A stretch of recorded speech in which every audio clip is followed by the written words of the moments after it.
Allez mes amours, salam alaikum. Comme vous le constatez. Assalamu alaikum.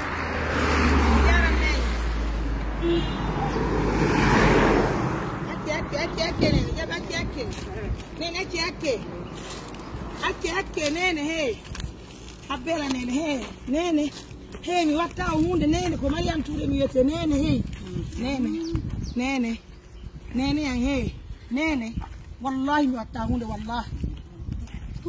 You what do you? C'est pas facile. Doucement. Nene hey. Nene hey. Mesdames et messieurs, c'est pas une chose facile. Mais vous pouvez combattre en te voir. Bilo assalamu alaikum. Assalamu alaikum. Walli temen fi bedo. Nene hunde mi watta. Wallahi hunde mi watta wallahi. Wallahi. Nene hey. Nene acce do be inne vero pusme wattade. Beme waladire. Yes. Assalamu alaikum ne. No haifi. Biro. Assalamu alaikum. Ji ngari nene ari. Fui mi wattao. Ola reala. Oni jam. Salminela. La nande bondo. Ate. Oni jam. No haifi. Acce nene. Min ko Mariam Touré minete. Ko Mariam Touré minete. Ko mi journaliste on do gollude mamu. On fatike. Haifi. Haifi.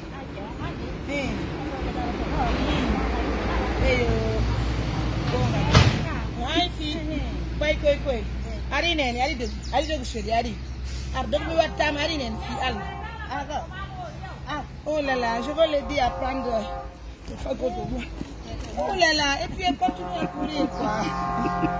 Ah ouais, il a fait bien comme il a. Oui, oh là là, c'est pas facile hein. Mesdames, messieurs, comme le constatez en image, j'aurais bien aimé y dire, mais je vais en attendre.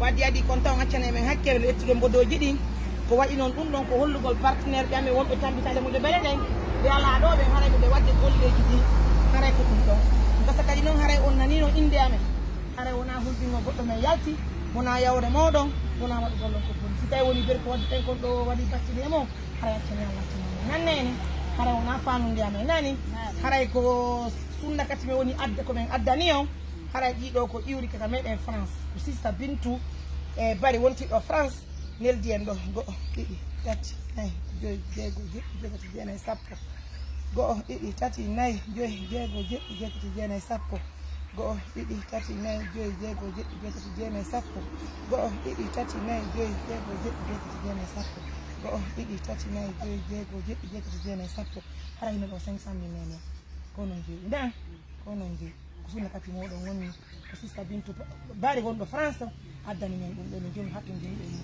ɓay men hiyoyɗo wondi e bobo noon ko yiɗo tembe neɗɗo yiɗon yaade min ñana darana makko rasula kat annene barka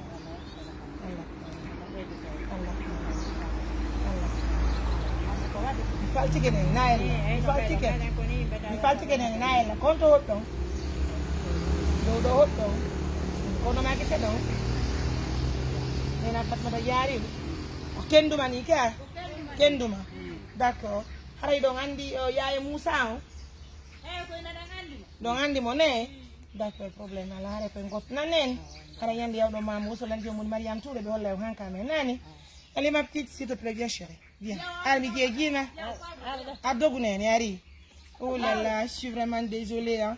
Et là je promets que je vais amener la tenue de la fête pour la petite ari chérie ar mi ya numéro paɗe ma remadama paɗe culɗe ɗe ari ne ar dogu nene ar oui, mais votre temps, on est mal alors, allez, oh là là, je présente toutes mes excuses. Allez, de boucher. Oh là là, je suis vraiment désolée. Là, il y a la malle du côté de moi. Oui, ça va? Bien. Oh là là, je suis vraiment désolée. Franchement, mesdames et messieurs, le boulot, c'est pas facile, ça va aller. Non? Donc, je promets que, Inch'Allah, je vais enlever la tenue de la fête de la petite Saladja. Non, non, tu dis, il n'y a pas de numéro, pas de merde.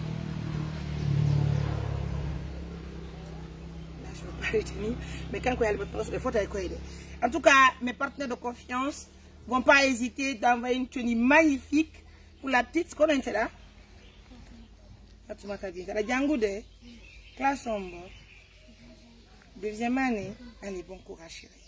Ni si mi ari hando ke numa milani ke inde mon dembe hon lemen innon ko honno de ni na Fatmata Diarry ne barkana ne chérie désolé na anani oh là là armani ron na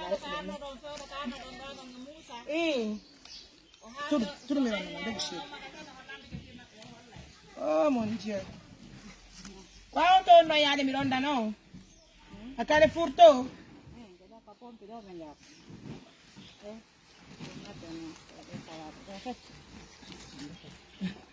Mesdames, messieurs, merci à tout le monde de la confiance, de la fidélité. Hein. Moi-même, je veux pas. Oh mon Dieu.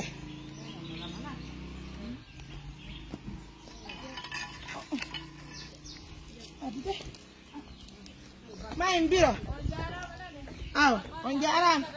Barkanane. Tete kafakan.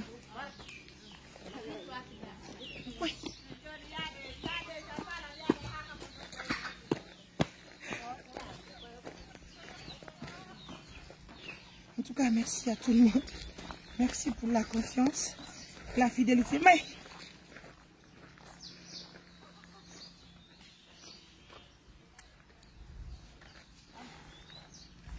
ah oui, le boulot là, c'est pas facile.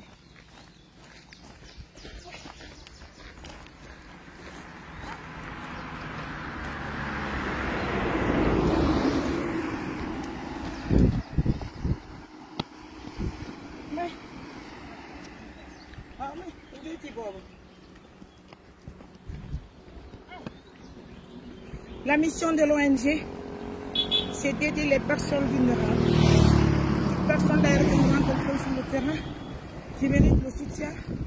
Nous les aidons à mieux vivre.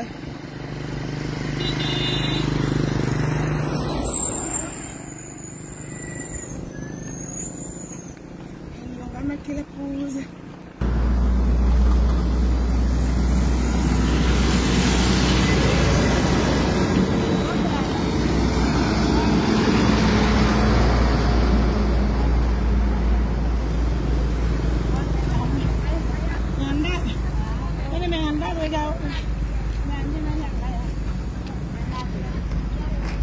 Sondao.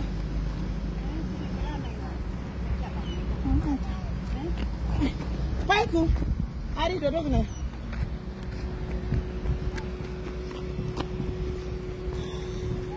Fabila yoi. Hadi na balam lokma pena ne. Do na ti sone. Bakana.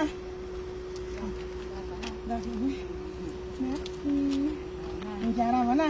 Barkana. Ah, oh, merci. Elle mise en vous. Au revoir.